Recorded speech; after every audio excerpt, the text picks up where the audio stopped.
I don't know why it is that often the weather seems to match a man's moods, but this day in particular it had run a perfect parallel to mine. But at last the storm broke, and so did I. The only way to ease my mind was to turn to action. Scotland Yard was the perfect place to begin.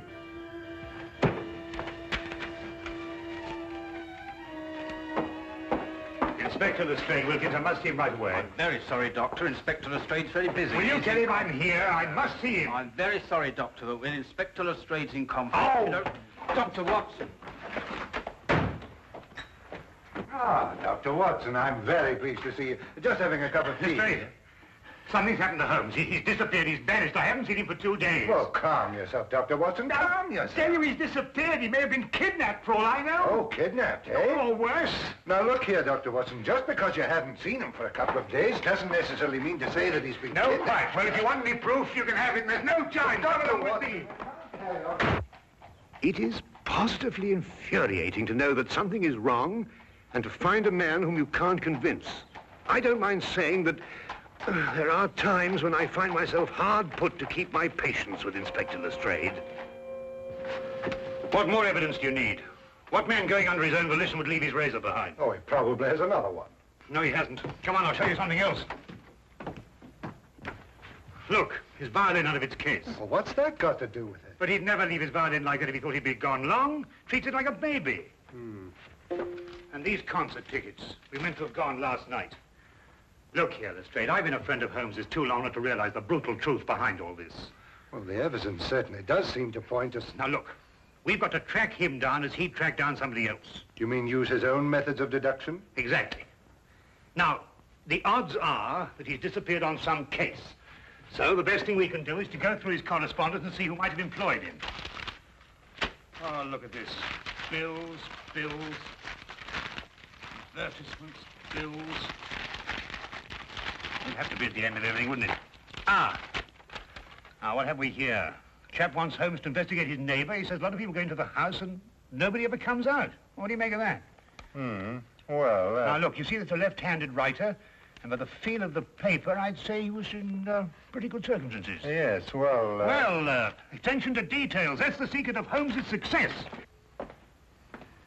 You see, we already know something about the writer before we meet him. Yes, there's only one thing, though. Sherlock Holmes' disappearance had nothing to do with him. Oh, why? This letter's dated 2 years ago. What? Yes, so it is. Well, where else would he keep his correspondence? Oh, anywhere on the chandelier, if it wasn't too much effort to get up there. Well, let's have a look around. Well, going through Holmes' things would take a month. No, we'd best get another approach. Well, have you any ideas? Wait.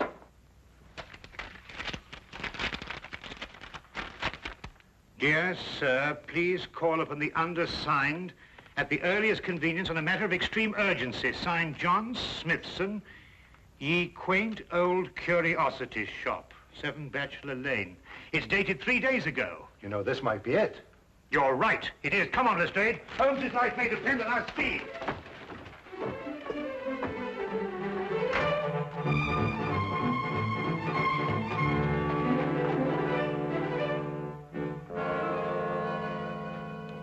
Sinister-looking place. Well, it looks just like any other old curiosity shop to me. You think so? Then why was this Smithson so keen to get Holmes here, eh? Yes, interesting. What, do you mean all this stuff in the window? I mean the stuff that isn't in the window. Look, I don't understand you, Dr. Watson. What do you mean? Well, it's perfectly obvious, isn't it? No.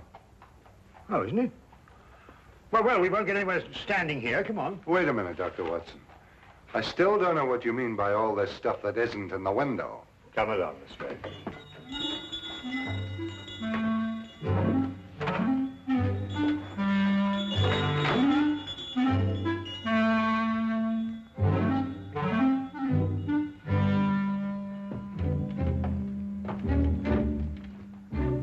Good afternoon, gentlemen. Good afternoon. You, I presume, are the proprietor, John Smithson. Yes, that is correct, sir. That is correct. Well, I'm Dr. Watson, and this is Inspector Lestrade. We've come to inquire about Sherlock Holmes. Sherlock Holmes? Yes, a tall fellow, thin. Wears a deer-stalking cap. I'm afraid I've never met the gentleman, no. But you wrote him a letter saying you wished to see him on a matter of extreme urgency. You must be mistaken, sir. I'll take a look at this letter.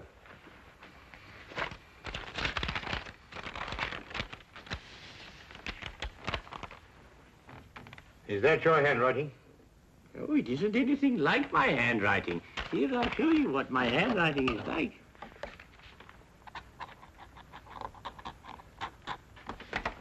Do you notice any resemblance between the two? Well, no. Well, then who could have written it? I couldn't say. Perhaps a practical joke. At any rate, all is well here, and I'm fortunately in no need of help. Oh. Well, do you mind if we browse around a bit? Oh, browse indeed, gentlemen. I like to think of my shop as an oasis of tranquility in life's busy thoroughfare.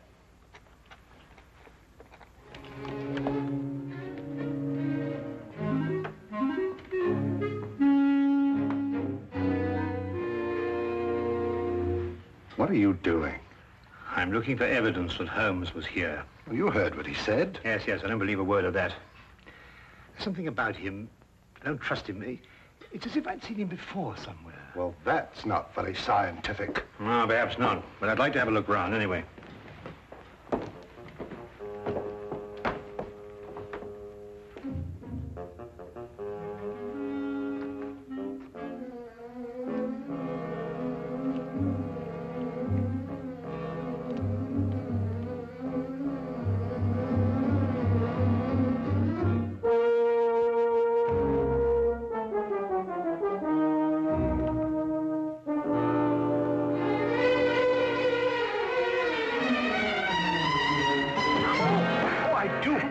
Pardon. Quite all right. Oh, how clumsy of me. No, not at all. No, It was Mrs. all Doyle. my fault. I wasn't looking where I was going. Of course. Thank please. you. Not at all. Excuse me. Oh, charming. Charming. Yes, all right, to business.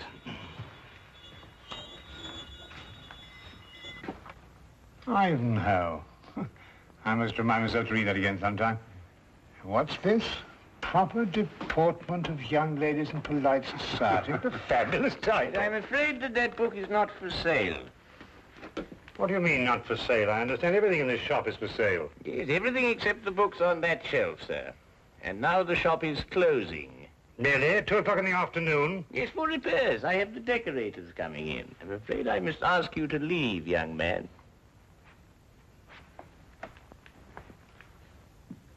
Cunning old rascal. Do you see how he tried to get rid of us, Lestrade? Oh, perhaps he has got some repairs to be done. Ah, nonsense. I insist on buying that book. Been looking for it for years. The proper deportment of young ladies in polite society. Precisely. I've been meaning to read that since I was a lad. Oh, very well, young man.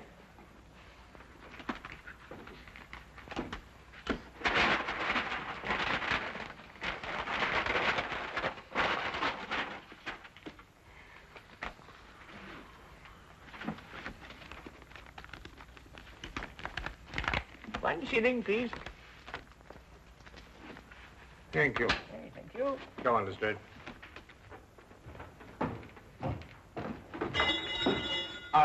Excuse me, Governor. Not at all.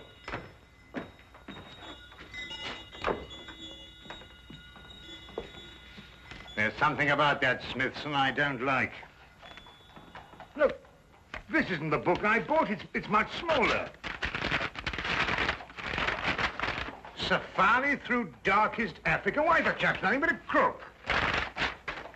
Oh, this is much more interesting than that other one. Look here. You and I are going straight on back in. Now listen. While I keep you in conversation, you scout around a bit. Well, he'll suspect we're up to something. No, of course he won't. Holmes and I did this in that red-headed league affair. Worked perfectly. Come on.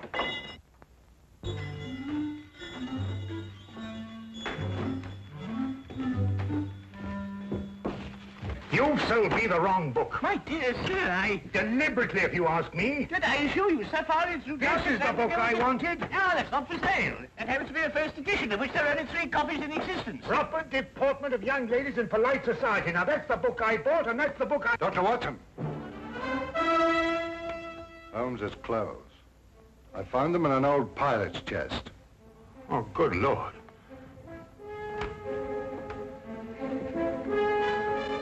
With bloodstains. You thief! What have you done with him? You're under arrest, sir, and I warn you, anything you say will be taken down, and maybe you... Go, stop him! Don't let him get away! Oh, no, you don't. Watson, Lestrade, you idiots! Get out of the way! Oh, oh!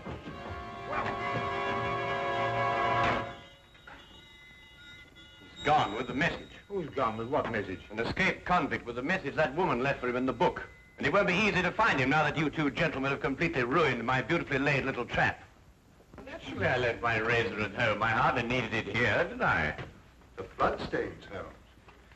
Red ink, Lestrade. I've been helping old Smithson make up his ledgers. And this escaped convict, who is he? John Carson. I expect you've had a report on him. Carson? Why, he got a life sentence for killing a man with a cleaver. That's him. He was using this shop as a message center, planting and picking up messages here from that book that you were so intent on buying. Oh, yeah. Proper deportment for young ladies in polite society. Smithson recognized him when he first came in. It seems that Carson was once employed here, but the old gentleman was afraid to go to the police. Why? Because Carson threatened to kill him if he did, so he sent for me instead. Hence my little disguise. You were waiting to nab Carson when he came in here for a message. Exactly. Oh, and we ruined it all. Oh, that's all right, Watson. The best laid plans of mice and men, you know. However, if we can trace the girl, then That'll be as hard as tracing Carson himself. Oh, I don't think it'd be all that difficult. It seems the good doctor has something up his sleeve. Only the name and address where the girl works. Well, how the deuce do you know that? Well, when I knocked her handbag out of her hand, I found a piece of paper, and on it was her hours of work and salary due to her. With the letterhead of the shop on the paper? Well done, Watson. Oh, it's nothing really. Pierre's Dress Shop, 17 Cottington Street. You know, I'd say that girl had the look of a mannequin about her. Don't you agree? Well, you know, Watson, I'm almost afraid not to.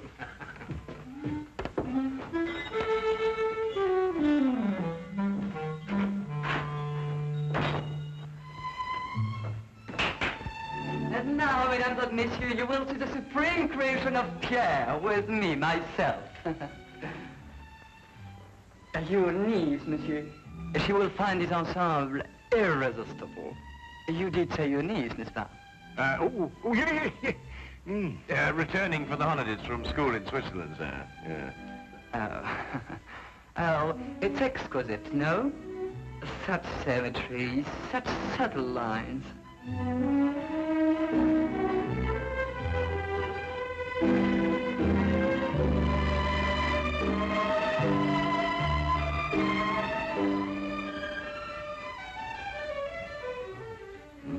That's the girl we're looking for. Observe how it hints, but with such discretion. Oh, la jeunesse, la youth. I say it's a bit daring, isn't it? But it's daring age, monsieur, and now the 20th century.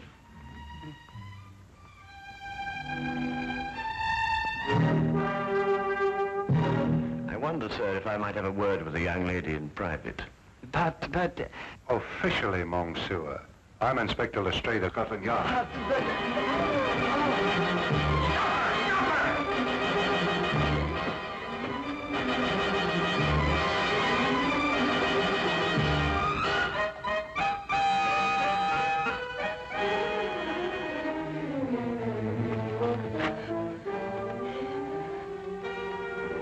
It really isn't any use, you know, even if you ran away.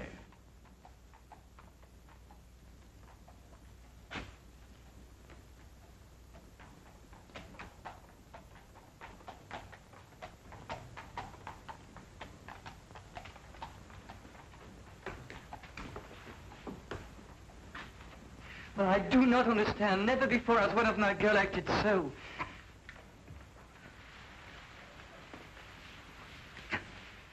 Would you mind telling me where he's hiding now, miss? I don't know. I swear I don't. And yet you left a message for him. A gentleman friend gave me the message and told me to leave it in the book. Probably a pal of Carson's, if she's telling the truth. What was in the message? There was just a name and an address. I see. And what was the name? Jeremiah Westlake. I forget the address. Jeremiah Westlake. There was once a judge called Jeremiah Westlake. He retired several years ago. Yes, and I think we'll discover that Jeremiah Westlake was the judge who gave Carson his life sentence. And now Carson is looking for him. And now Carson is looking for him.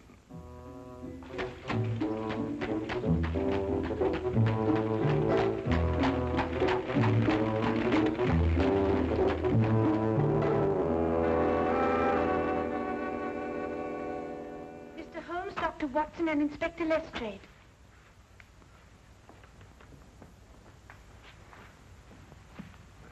Who's she talking to? Well, what do you want? Court's now in session. State your case. Speak up, Mr. Holmes. Or has the cat got your tongue? Judge Westlake, I presume? Former Judge Westlake? Did Sherlock Holmes ever hear of him, Mirabelle? No. You're confusing him with the other Sherlock Holmes, the famous pastry chef. Oh, I never eat pastry. Disagrees with me. Of course, there's still another Sherlock Holmes, a third one, the famous detective. Oh, that one. Well, young man, say your piece. Court adjourns in exactly 1 minute. 10 years ago, you sentenced a man called John Carson to a term of life imprisonment for murder. Carson? G'day, Mirabelle. That'd be the Butcher Cleaver case. Murdered a man with it. Oh, yes. Unpleasant chap, Carson, if I remember correctly. Well, Mr. Holmes? When you sentenced him, he swore to kill you. Did he? Well, what of it? They all do. Routine. But he's just escaped from prison and has learned your address. Nonsense. Bluff. Sheer bluff. Eh, Mirabelle? They all bluff, young man. I wouldn't sleep a wink if I believed everything they swore to do to the judge. Sleep like tops, the two of us. In bed at 10 and up at 6. This man represents a very real threat, sir. That's all. Court adjourned. Sine die. And that, gentlemen, means postponed indefinitely.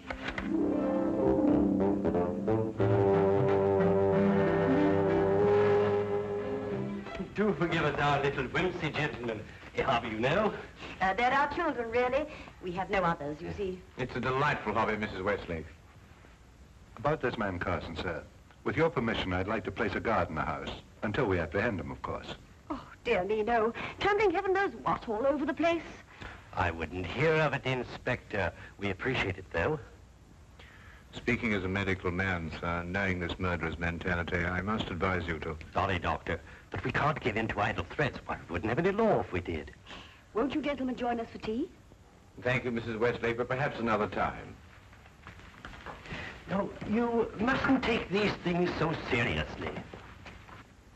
Good day, Mrs. Westlake, and thank you. Good day, Mr. Holmes. Do come again sometime. You must see our Punch and Judy. With pleasure. All the same, sir, I'm going to station my man outside the house. Well, all right, but tell them not to step on my petunias.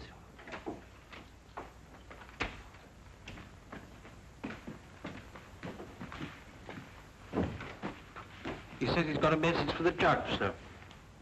I'm Westlake, my man. Here you are, Governor.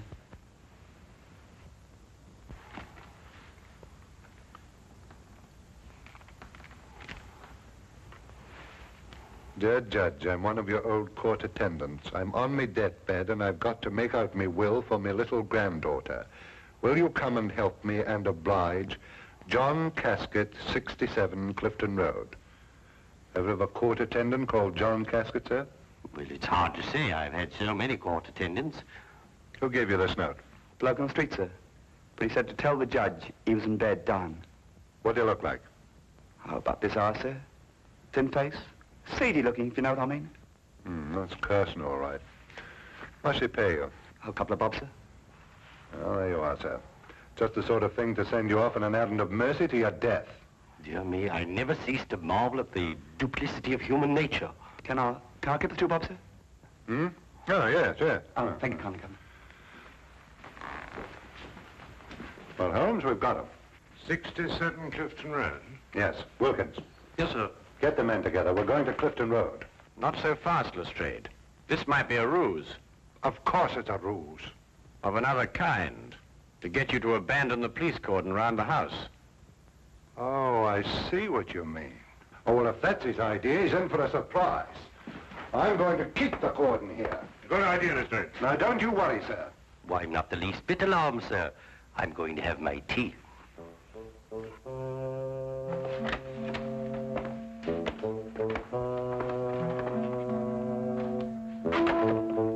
Don't budge from here. If you let anyone in this house, I'll have your skin. Yes, sir. Come on.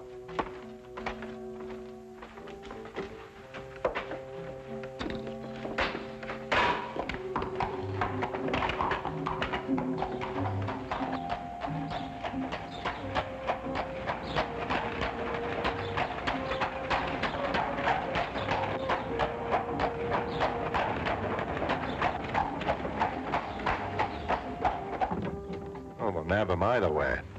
At Clifton Road or when he tries to break into the judge's house. Lestrade, who did that messenger describe? Carson, of course. And who else? You mean who else? Himself. He described himself, Lestrade. Cabby, turn around and go back to the house at once. As fast as you can. At last, I understood the cause for Holmes' concern. We had gone off and left the killer with the very man he'd sworn to kill. John Carson wasn't the kind of man to miss an opportunity like this. He was there, and we were not. There was nothing left for us to do but hope, and every passing second was against us.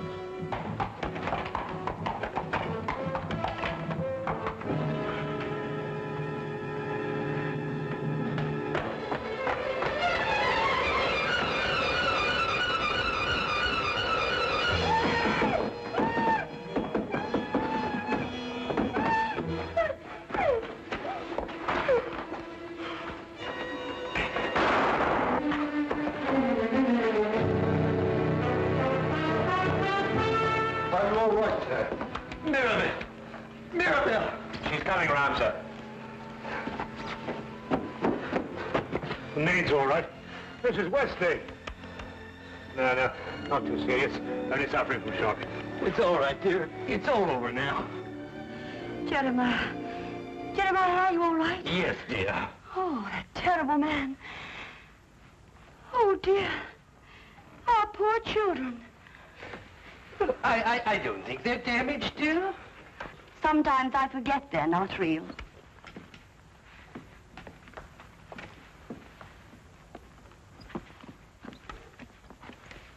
Of course we're real. We're as real as any children. You were right about John Carson, Mr. Holmes. You were very right. I owe you my life. Not at all, sir. Not at all. Yes, but I must do something to repay you. I'll teach you to be a puppeteer. A puppeteer? Yes, you'll love it. Greatest relaxation in the world. Teaches you to forget men like John Carson. Now, here. You hold the thing like this. Mm-hmm. And with this string, you move a hand. And with this, you move the feet. You pitch your voice up a little. Thank you, Mr. Holmes. Pretty good thinking. Not bad, anyway.